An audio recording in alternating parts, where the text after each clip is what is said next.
to Postcards, a brief look at people, places, the arts and curiosities from around the world. On today's program, a special look at what can be available for those liking to do a little shopping, jewellery for a special Valentine. In the auction houses, football memorabilia from the 1966 World Cup goes on sale. And for fans of the King, a new store specialises in Elvis Collectibles. Our feature looks at the wonderful cathedrals scattered around England and the work being done to restore them. And the who's who in Britain's Black and Asian communities, acknowledging the huge contribution made by these high achievers. But first up, Harrods, the top people's store in fashionable Knightsbridge, West London. Keen shoppers camp overnight ready for the famous January sale and its bargains. A traditional jazz band cheered up the cold queues. It's become an annual event, the Scottish Pipers leading a horse-drawn carriage. This year the sale was opened by screen legend Raquel Welch.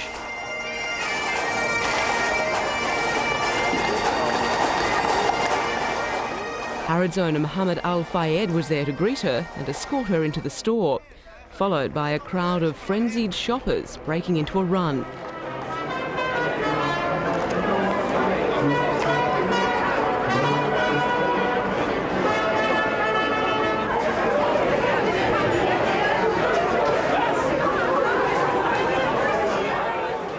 The countdown begins, and then it's all systems go.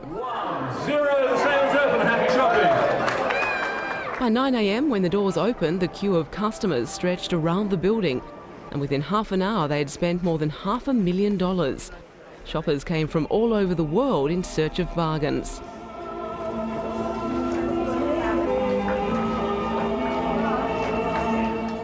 Some items were very special, like this toy Ferrari, a snip at $72,000. Or this 64.9 carat unmounted diamond being sold at half price for a cool $1.6 million US. Raquel Welch, 59, went for an hour-long tour of the store accompanied by its owner. As many as 350,000 people are expected to shop at the store on Saturday, the first of the sale, compared with 35,000 on a normal day.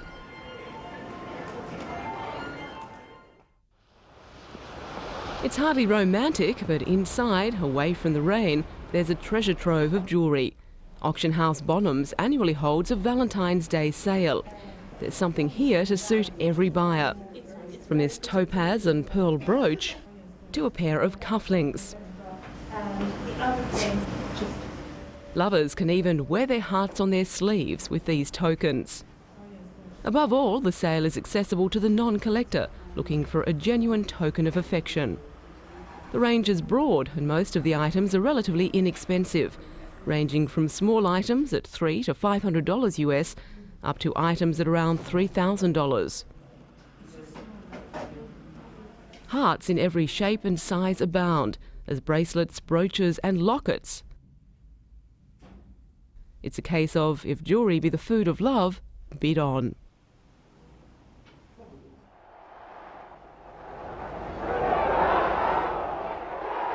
One of the key moments in English sporting history, the extra time goal that brought England victory in the 1966 Football World Cup final and allowed Bobby Moore to lift the trophy in triumph before an ecstatic Wembley crowd.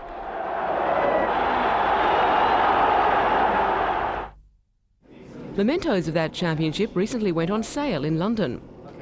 A shirt identical to that worn by Bobby Moore in the famous final was one of the main attractions of the auction, along with a Nobby Styles white number 4 shirt worn during the tournament. The sale prices far exceeded expectations.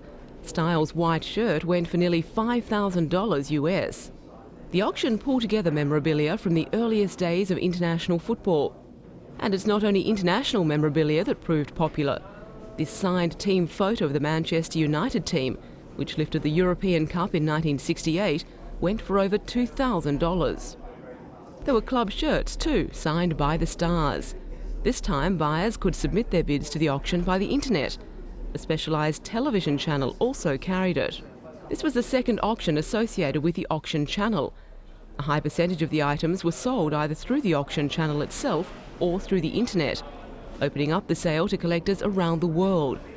93% of the lots were sold, some for many thousands of pounds.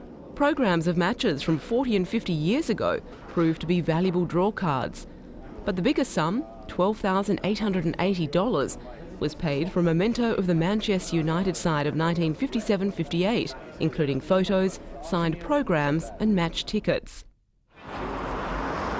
A new store in London is set to become a focus for fans of Elvis and the Beatles. These two great icons of rock have now been united at 233 Baker Street, right next door to Sherlock Holmes' fictitious address. The store's launch was graced with the presence of the first Presley member ever to visit the UK to speak publicly about the King. The Elvis myth is as strong as ever, and no event will be complete without a spooky Elvis coincidence. This statue was damaged in an accident. Uncanny because, according to a family member, in every show, Presley had problems with microphones.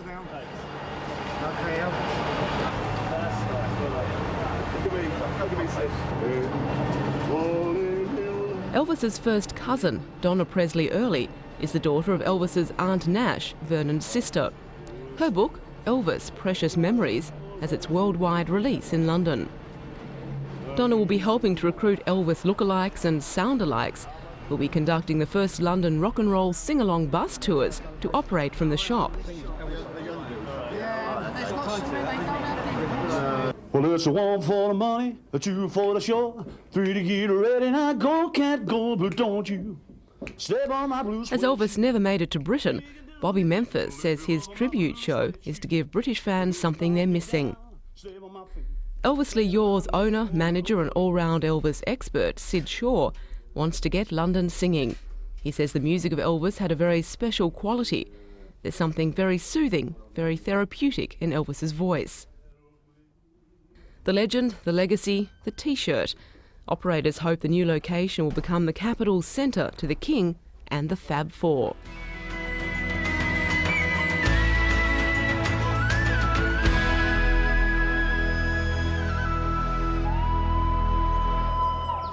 The splendour of England's cathedrals, standing at the centre of the country's most historically important towns and housing a wealth of art and culture, these magnificent structures continue to draw crowds.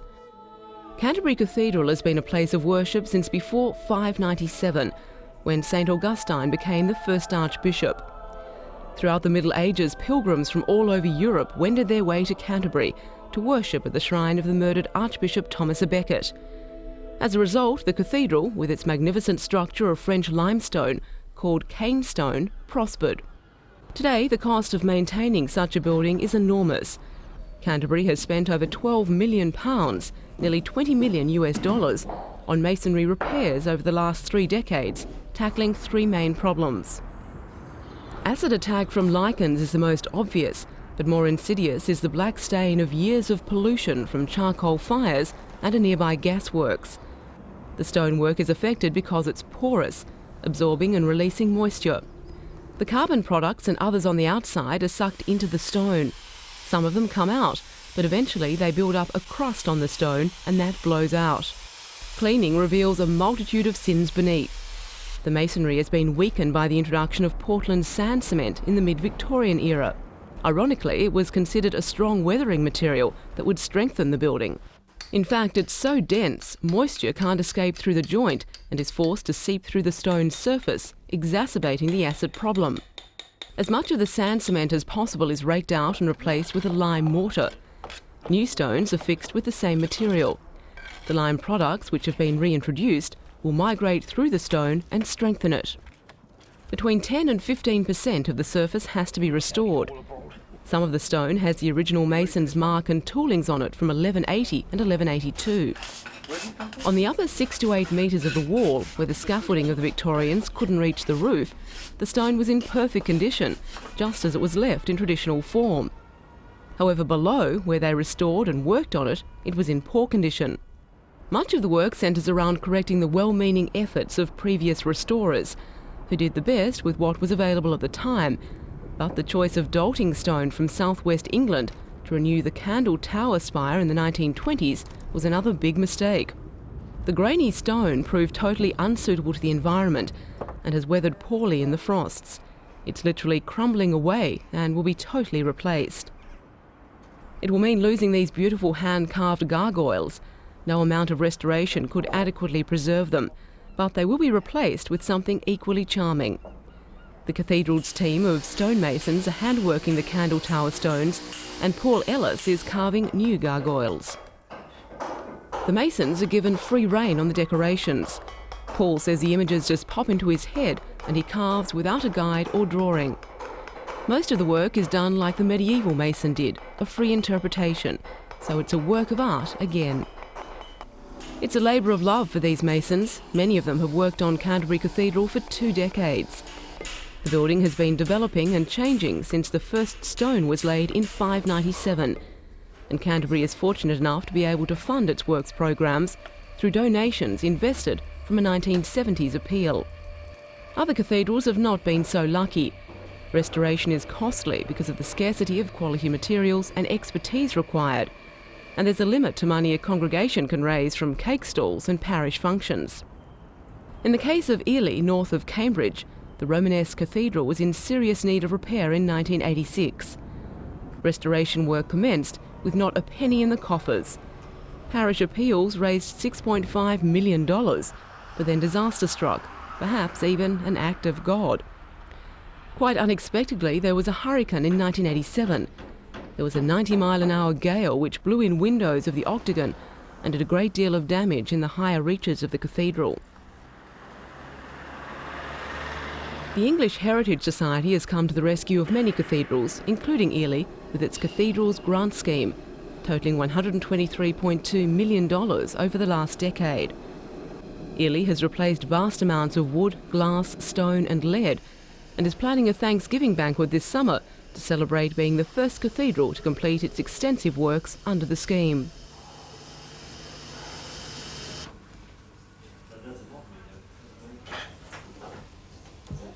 Part of Salisbury Cathedral's $800,000 grant is going on this 16th century stained glass window being restored at Canterbury.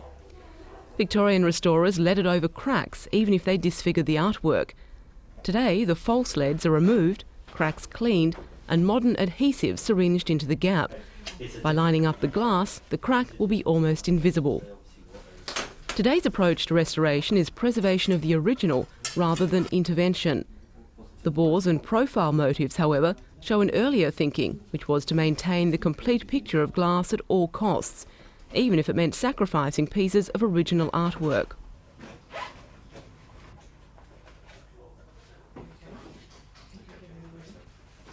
From the detail and fineness of the painting, it's obvious the original artist was an extremely good craftsman. And most of the painting has survived all this time. However, the other 2 heads are far cruder. This was obviously the best the studio who repaired it could do at the time.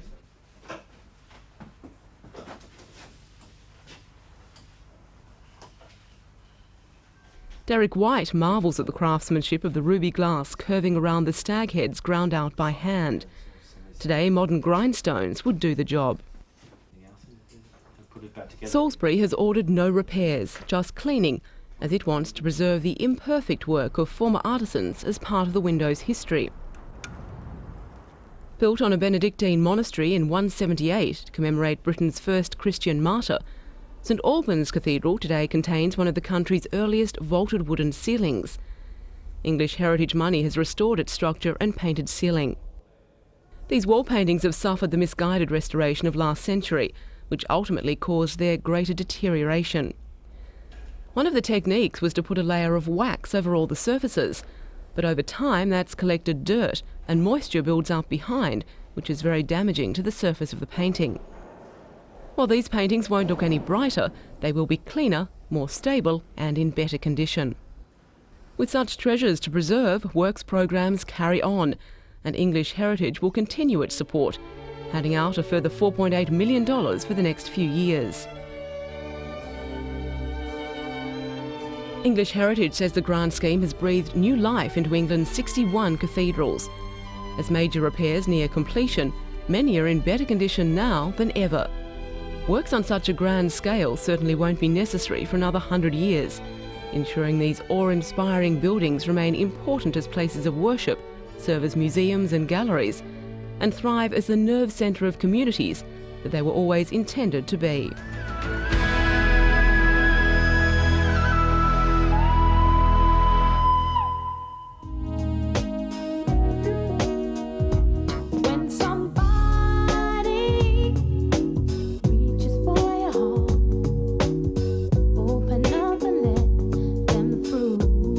At 15, Shola Amar was overheard singing outside a London Underground station.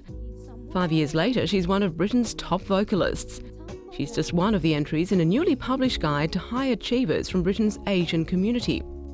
Asians in the Millennium and the Black Who's Who, both launched at the Foreign Office in London, include people from an Asian or black background who have achieved success in fields from politics to business, the arts to the armed services. Nominations were made by readers of magazines targeted at the ethnic communities. Project manager for the ethnic media group, John Hughes, says the contribution that Asian and black people are making to the wealth of this country has gone unnoticed for years. This book dispels all of the stereotypical attitudes. One aim is to show that blacks and Asians in Britain are making their mark outside the familiar territory of show business and sport. Keith Manchanda joined the Navy in 1970, the only Asian sailor at the time. Now he's a commander and holds an NBE. A few of those included in the who's who of Asian and black Britons regarded the idea as patronising, though some regretted the need for such separate ethnic directories in a country which prides itself on being racially integrated and multicultural.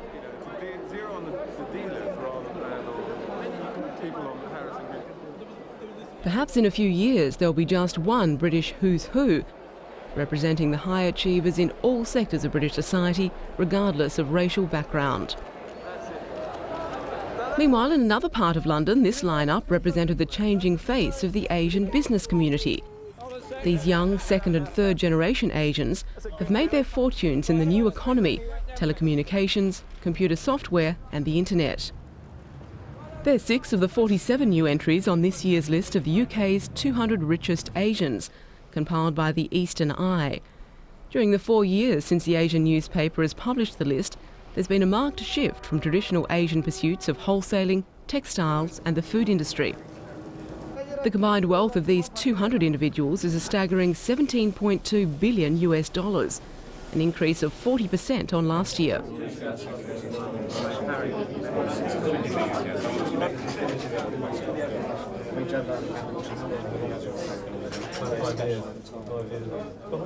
Newcomer to the list, worth $81.5 million, is Amjad Beg.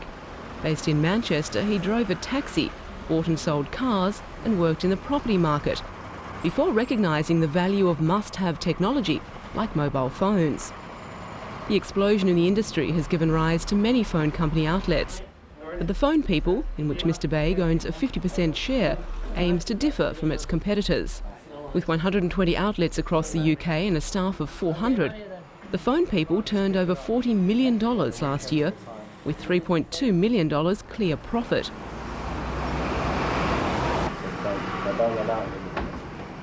Beg says his success is based on old-fashioned ideals: hard work, belief in what we're doing, and a bit of help from God.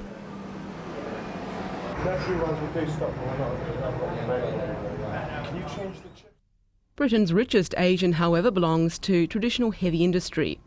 Topping the 200 list is Lakshmi Mittal, worth $3.5 billion US. He runs the world's 6th largest steel maker, Ispat International. Mittal buys old rundown steel companies. He turns them around, making them more efficient. He's known as one of the Asian serial entrepreneurs. This year's list also includes 16 women, 8% higher than the ratio of women in the Sunday Times top 200 richest people. It shows Asian women are no longer in the kitchen, but in the boardrooms, and displaying all the signs of girl power.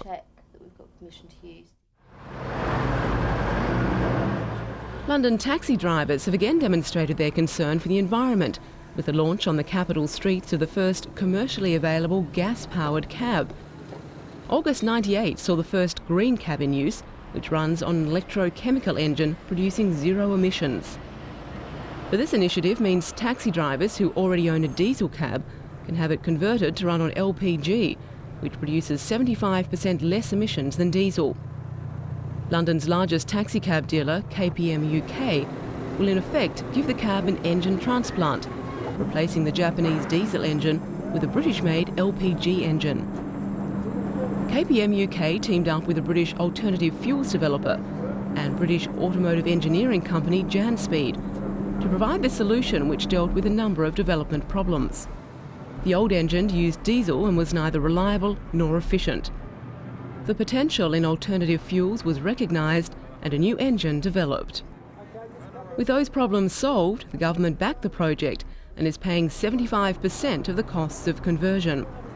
It realises the contribution the EcoCab Coalition and Kalor Gas are making to cleaning up the city.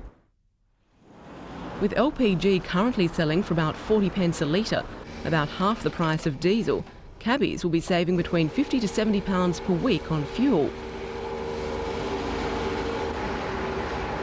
Ultimately, the environment is the winner. It's another step to making unpleasant city life a thing of the past. And finally, a power saver or generator of a more basic kind. This boot was made for walking and, believe it or not, may soon be able to generate electricity as well. The idea is the brainchild of one of Britain's most celebrated inventors, Trevor Bayliss. He's developed a way to use the energy we generate when we walk. Trevor's idea is breathtakingly simple. The invention works by using a small device made up of cells of a quartz-type material, which release electricity when compressed. It's fitted into the sole of a shoe, and as the wearer walks, they press on the device, and the energy is converted into electricity. This can be stored in a battery which has been attached to the shoe. Trevor, who lives in London, also invented the Clockwork Radio, which has been so successful in the developing world. Its wind-up mechanism means people no longer have to recharge batteries. He's now trying to adapt that technology to develop a device that could potentially save thousands of lives. He's working on a wind-up generator unit that could run a landmine detector. But meanwhile, he's still perfecting his latest invention and is hoping that it encourages other people in Britain to be more creative.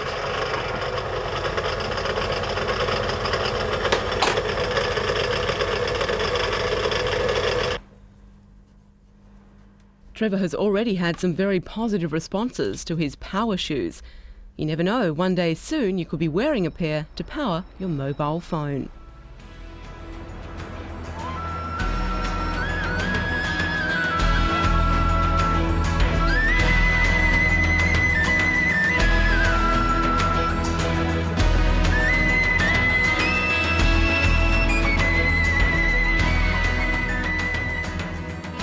And that's all for today. Join us again next time for a postcard look at interesting people, places and the arts.